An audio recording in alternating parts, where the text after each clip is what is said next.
Okay, so hello everybody. This is the Betsy Babes podcast, back for episode 3.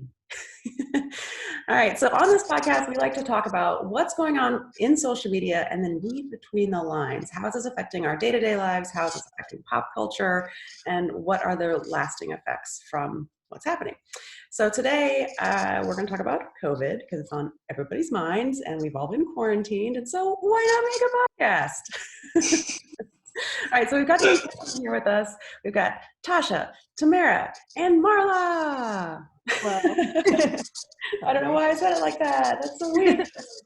All right, so we're going to go around and just everybody give a quick introduction of who you are and what you do on the team. Cool. Do you want to start? Yeah, so I'm the leader of the team. so I started Betsy Bash by, inspired by my grandmothers and the lessons that they taught me, which were know the etiquette of every situation and be yourself and stand out. And so we apply all of those, both of those methods to our social media strategies and sometimes our lives. And that's me, that's Lauren. Yeah. I am Tasha. I do a lot of the copywriting and design elements and some account management and filling in some gaps wherever I can, during these times. I was always told you have to specialize in something to succeed. But right now, during COVID times, I feel like if you don't do everything, you will fail. So I'm trying to do as much as I possibly can. Right.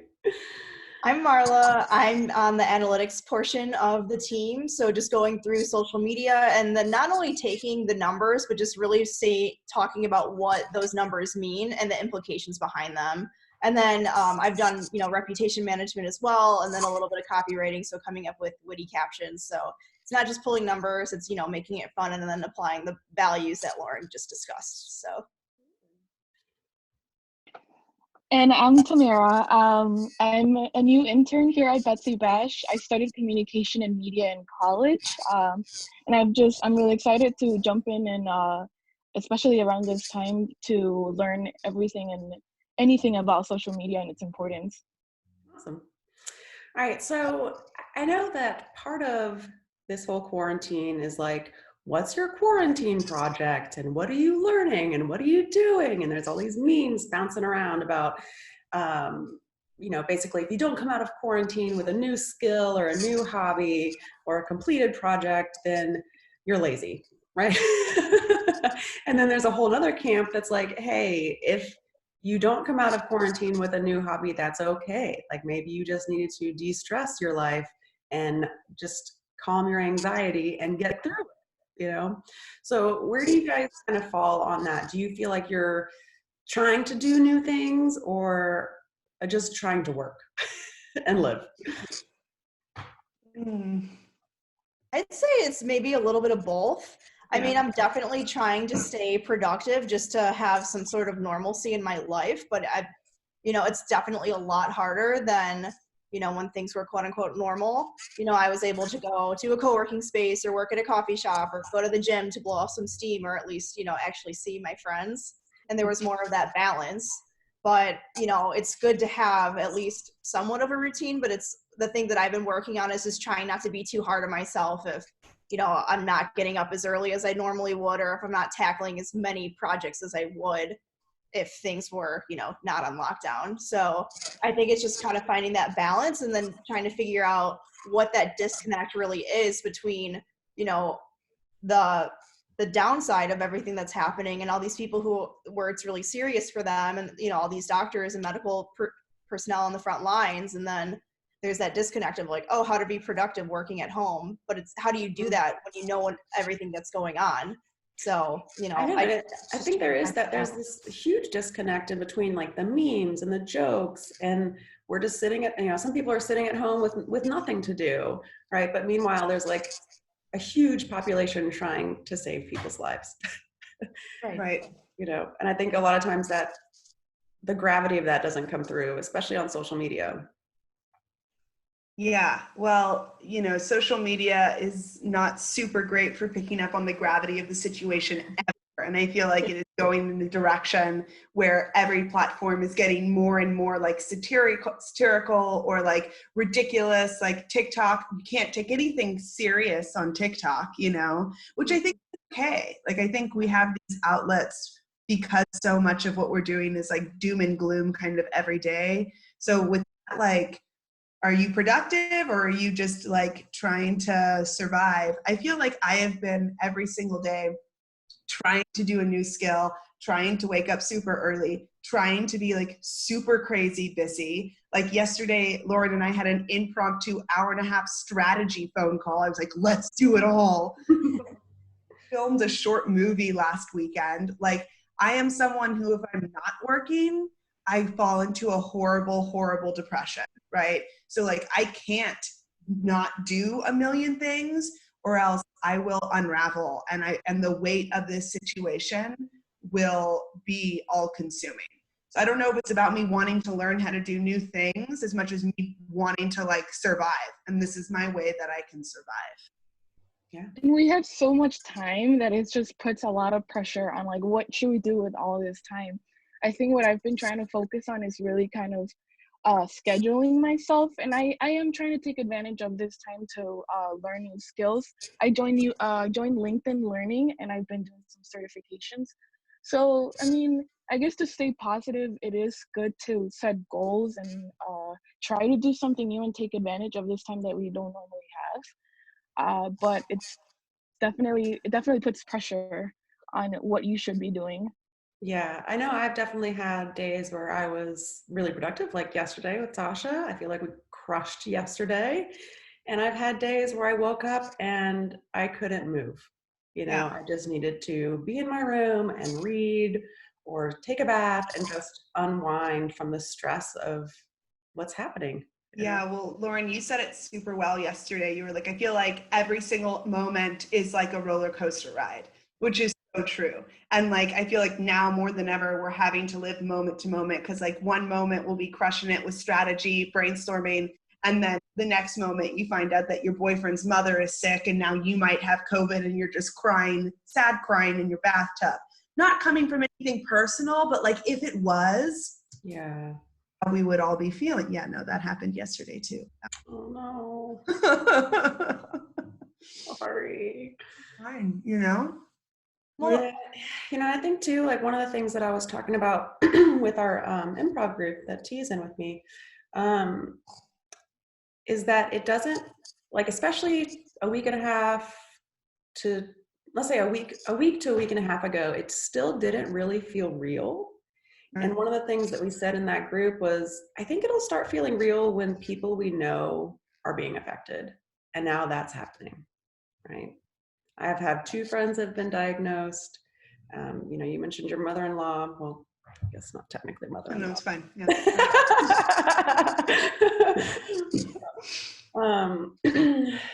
So yeah, it's getting serious. It's serious out there. And well, I guess it's always been serious, right? And then as we look at these articles too, it's like all of this started back in December, and it feels so weird to think about that. You know, like I was traveling in February. I had plans to travel in March. I know you girls had travel plans too, and everybody had to cancel, rearrange, and move. And um, it's just odd to think how long it's taken us to get here and how long we still have to go. Absolutely. definitely. And I think the other piece of this too is, it's you want to do more with your time and you want to do something to help, especially just kind of going back to the whole disconnect of productivity to work from home. But I think people don't realize how impactful it really is to just stay home. And it doesn't feel like you're doing a lot because you're just, sitting on your couch watching Netflix. You have your productive days, you have your off days, but at the end of the day, you really are saving lives by not doing anything. And it's a weird like oxymoron kind of, because I feel like I want to do more, but I know that this is the right thing to do, I think that's a really good point too, because I was thinking about that this week too. I was like, should I be trying to raise money for gloves, or like, Right. am I doing enough? And I think you just like hit the nail on the head. It's like, no, we're all doing like the thing we need to do. Mm-hmm. You know? And I've thought about donating blood too, but there's just so much gray area with COVID itself, because I could be a carrier. What if I donate infected blood? Like, it's just, I don't have any symptoms. I mean, knock on wood, but you never know. I mean, the guidelines are changing. You know, first we didn't need masks, now we do, and everything, it's just changing on a daily basis. And then even in Wuhan, you know, they just lifted the ban, but there's a lot more. I mean, it's still not normal. It's maybe about 30% normal, like we were talking about earlier, before the call. And, you know, they have checkpoints for temperatures and everything like that. So it's going to be interesting to see how this plays out. Yeah. Yeah, I think from our profession too, like, you know, we're watching how brands are you know, how they're working with their customers and their clients, and how our clients are reaching out to us and the things that they're asking for. And so I want to talk about some things that are going well out there. Yeah, because there are some positives, right? You know, like Adobe is giving out 2 months free, basically, if you want to learn how to use Adobe. Now is a great time. If you're in Chicago, there's a super fancy restaurant called Alinea, and they're giving out like pretty affordable meals right now, so you can try fancy stuff for normal prices. But what else do we have out there? What else have you guys seen that's been positive? Yeah, so there has been a lot of virtual music festivals and virtual live streams, and I think especially within like EDM. So there was one this past weekend called Digital Mirage, and they would pull a lot of bigger names and then up and coming artists as well. And you could donate. It was all through YouTube, and they raised over $300,000 for musicians. That, like, it was like a musician relief fund. So I think, and then I noticed that more and more brands are getting behind that as well. So I think that, I mean, it's already a pretty digitized facet of music. So I think that, you know, they've been able to pivot really well. Yeah, that makes a lot of sense, because that is like the one genre where most bands are one person, you know, the DJ. Yeah, and it's easy to set up too, because if there was another one a couple weeks ago where it was like a 24-hour marathon, but it's just, you just take DJs from all over the world and have them play like an hour after each other. Like, it's pretty easy to set up. You know what I mean? Yeah. I did go to a dance party, last week, but it was kind of weird, to be honest. Like, everyone was on Zoom, and it was just like one person in your home, and we're like, yeah. That is so weird. I cannot imagine just being like, no one there. Yeah, I had to exit out. I was like, oh, That's like aspect work. That's insane. Oh my God. it was a good effort, but it's too weird. Yeah, there are some things that I would just not do virtually. I'm good. Yeah, totally. I feel like I had a thought. And then like the fun stuff like the Getty Museum, and like challenging people to recreate like famous paintings at home, and those have been so fun to see what people come up with. Oh yeah, those are really fun. Those.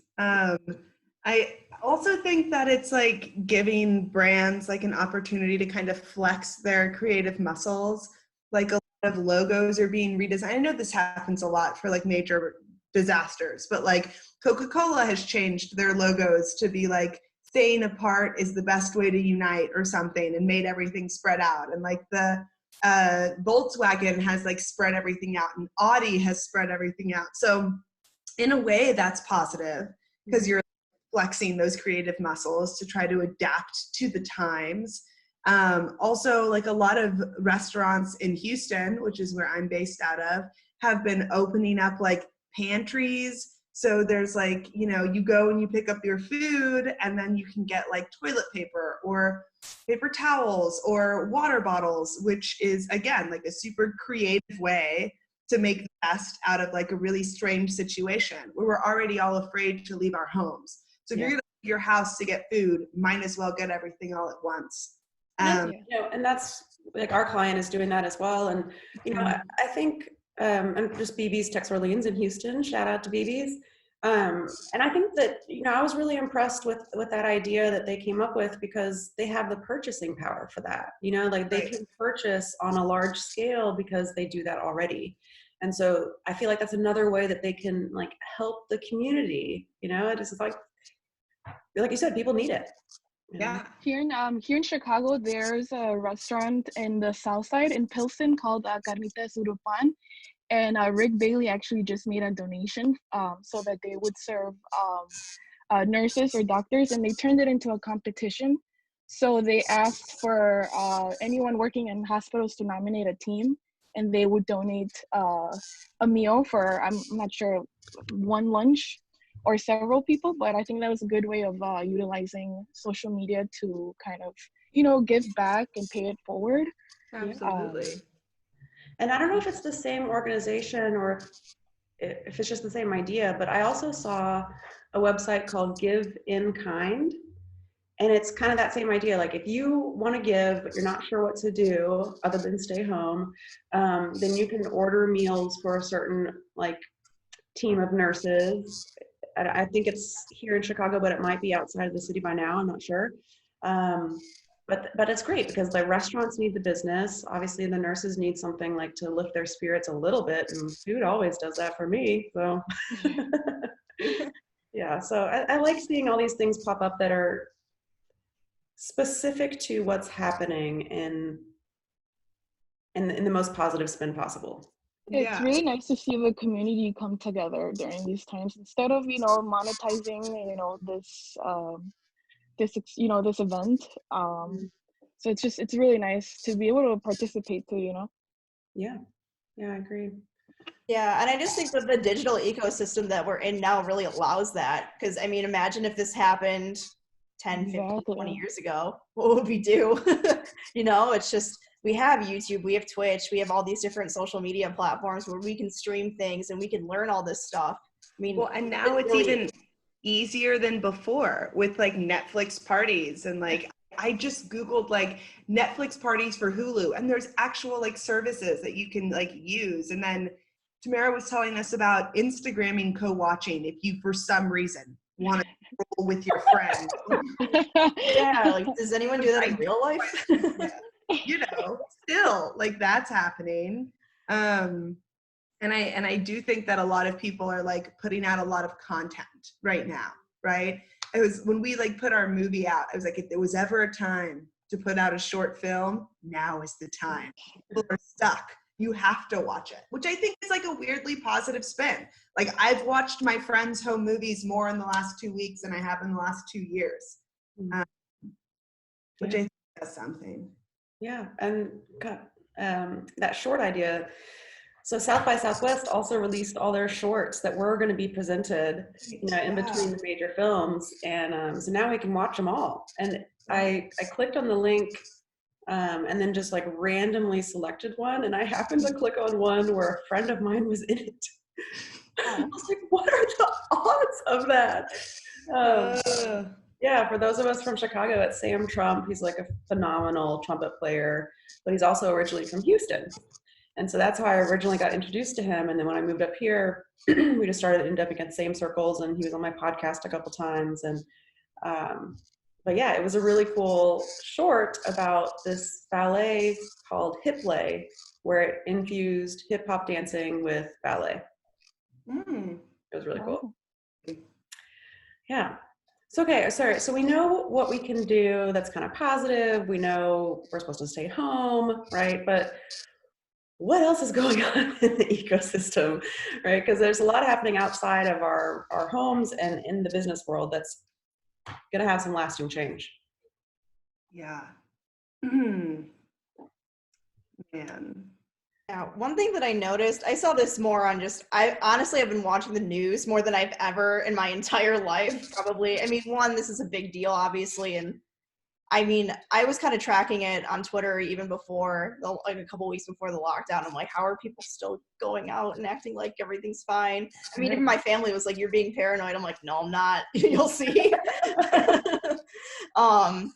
But what was I going to say? There was a thing on the news that basically there were people setting up tents that were fake. There was like a fake test. They were scamming people. So there's been a lot of issues with like cybersecurity. I mean, obviously that was in person, but there's the cybersecurity, like spam emails coming from Apple, and it's like clearly not Apple.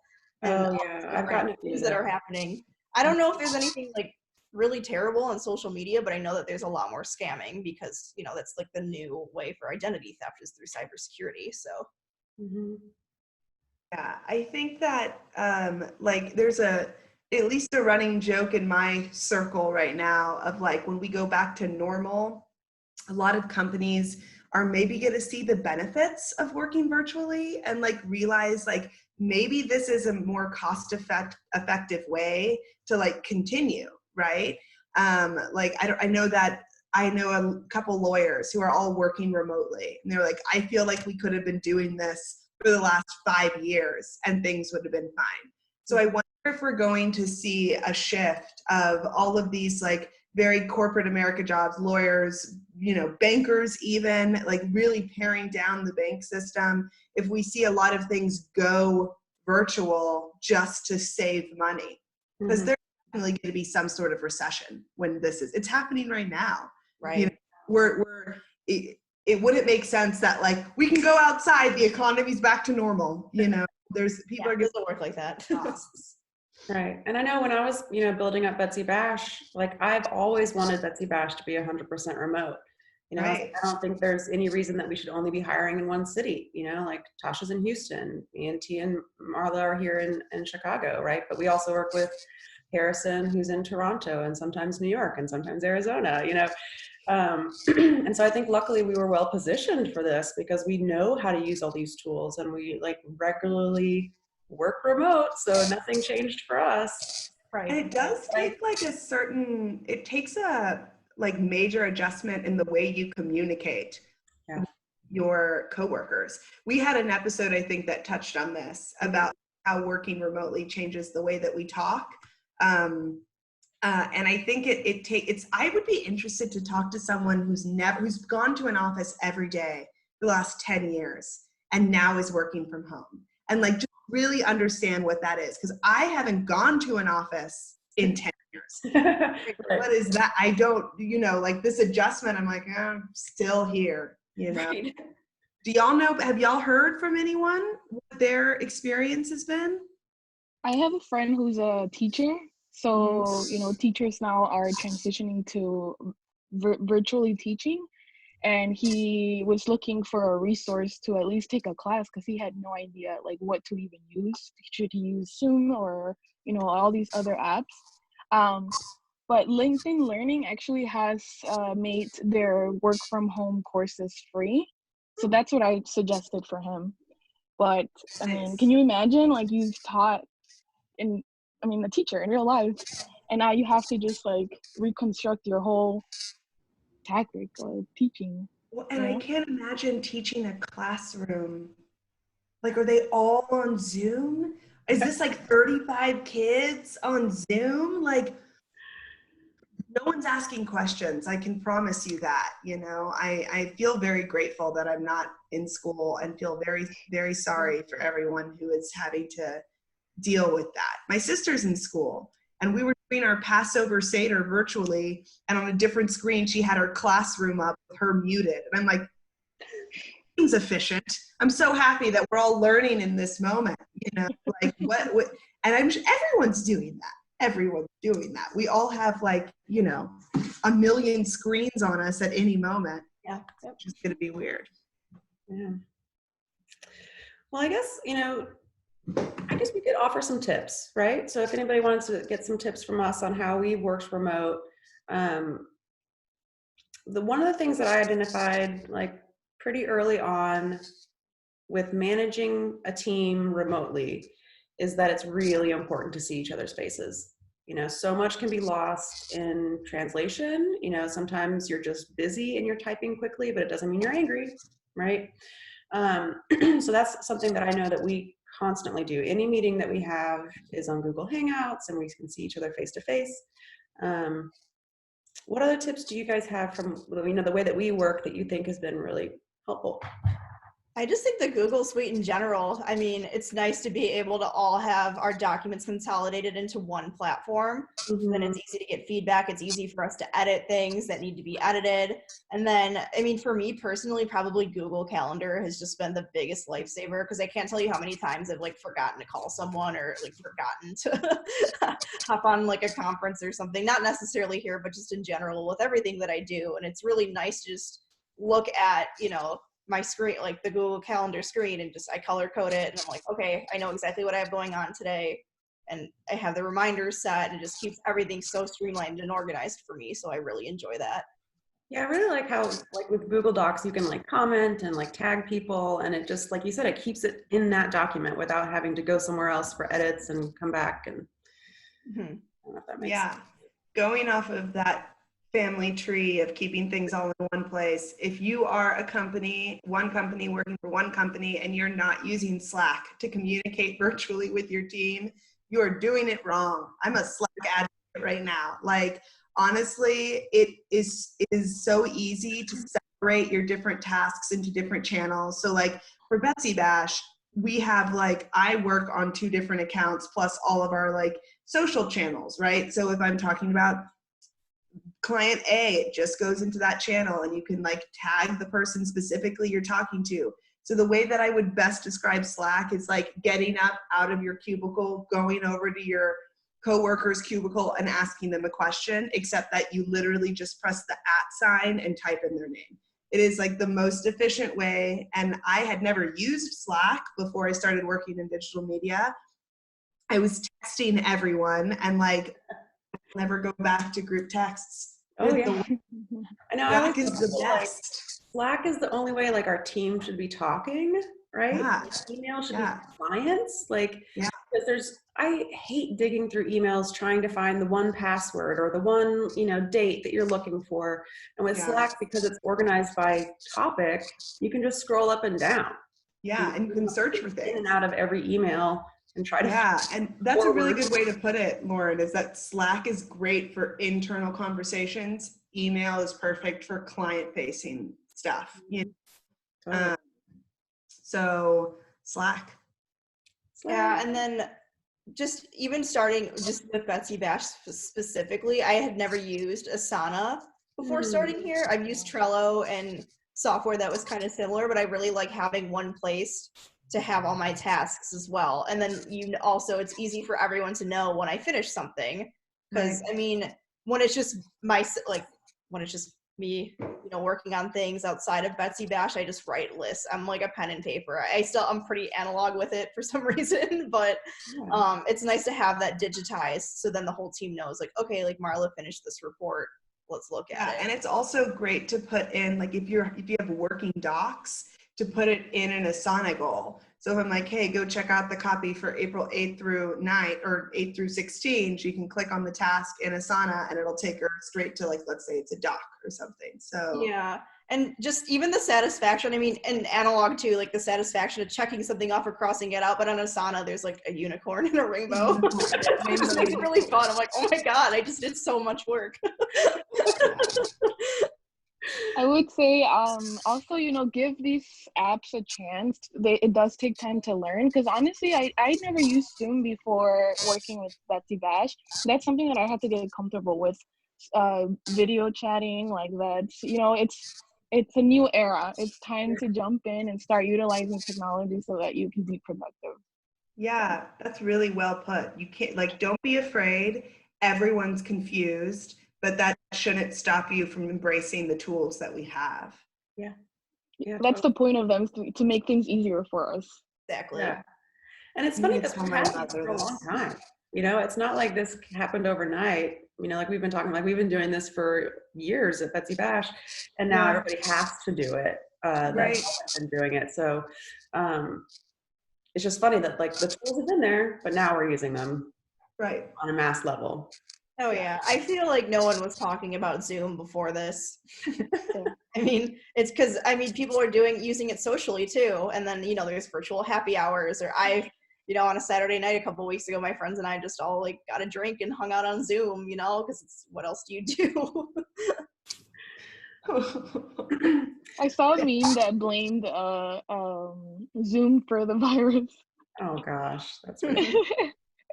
All right, so we are almost out of time here. I want to keep us moving, but I think we've had a lot of good discussion points. So what is coming up next, right? So I think one of the things that has been on my mind is that society is not going to be ready to flip the switch, right? It's not like all of a sudden everybody can go outside and we're not going to look at each other like, stay away from me, Yeah. right? Or getting on a train that, like, I was thinking about this morning.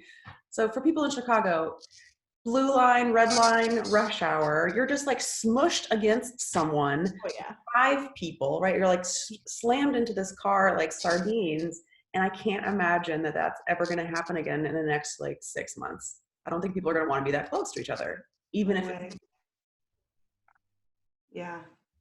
I just think that process is going to be so much slower too. I mean, the way that I've obviously, like, I'm not in the medical field. I don't know, like, if my projections are accurate, but I just look at what the other countries are doing, and kind of going back to what I was saying about in Wuhan earlier. Um, they have checkpoints for taking your temperature before a flight, after a flight. When you get on public transportation, they have a health app, and then you scan your QR code.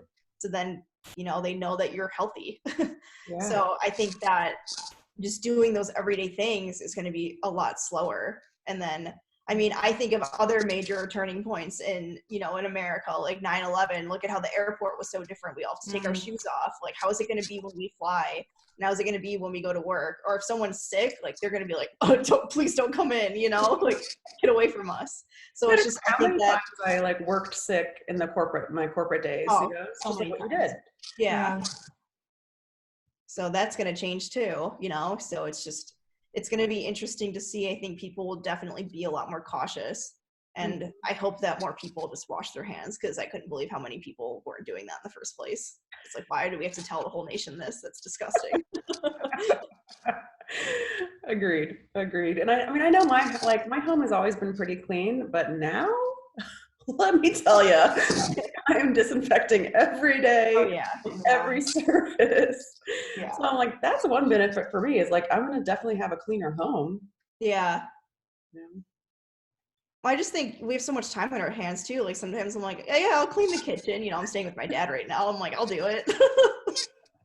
And then, like, what's next from like a social media standpoint? I honestly think that businesses are going to have to expand that sector of their market, because if people aren't going out, if people aren't dining in or whatever, everyone's going to still stay virtual. And if they don't have the means to accommodate that, I think they're going to see major changes in their sales. So I think that moving forward, the social media budget line or digital marketing should explode. And I think, it's really great for people that have been doing it before, right? Because, I mean, coming from being in the business of social media, we know how long it takes ad campaigns to really work. You have to like train Facebook on the audiences. You have to work with those audiences on the different types of like phases of those ads. And so it's unfortunate for brands that are just kind of jumping on the social media bandwagon, because they're already so far behind. But there's lots of things you can do to catch up, and we can definitely help people do that. So, last thoughts. Has there been any silver lining? I even feel bad saying that. What has been,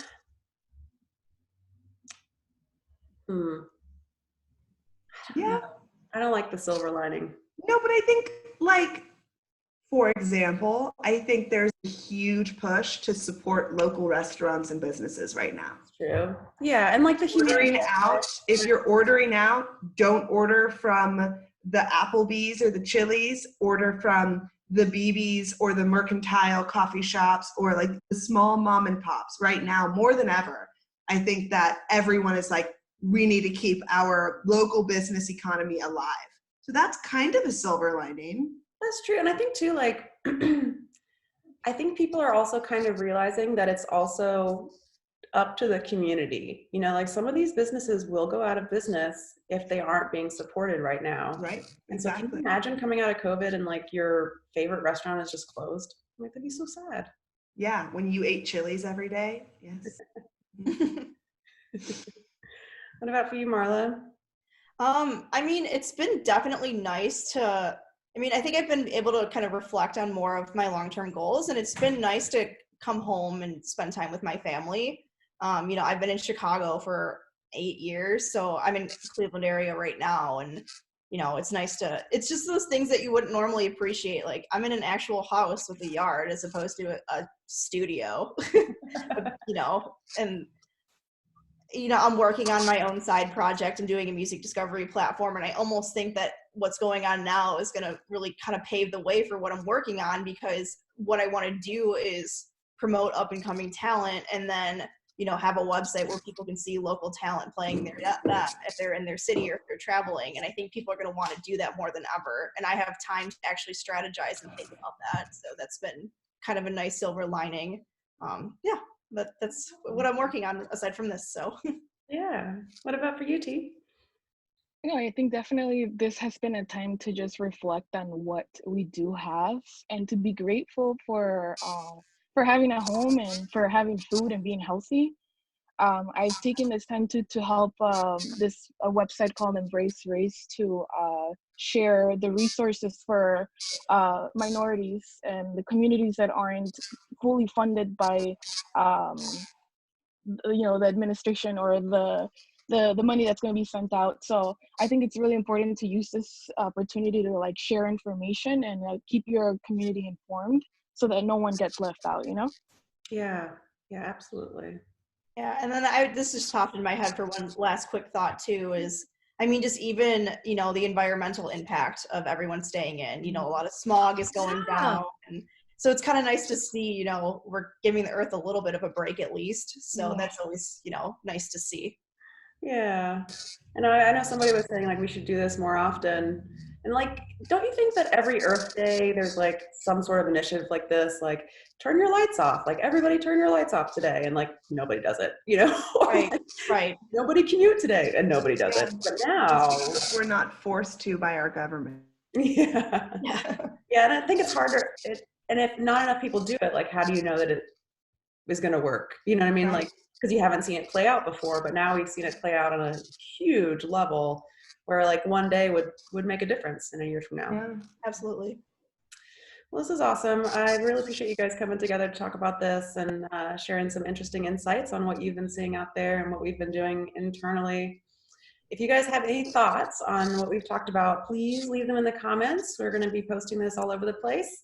We want to hear from you. All right, guys. We'll talk to you soon. Thanks for listening. Bye. Bye. Thanks for listening. Okay.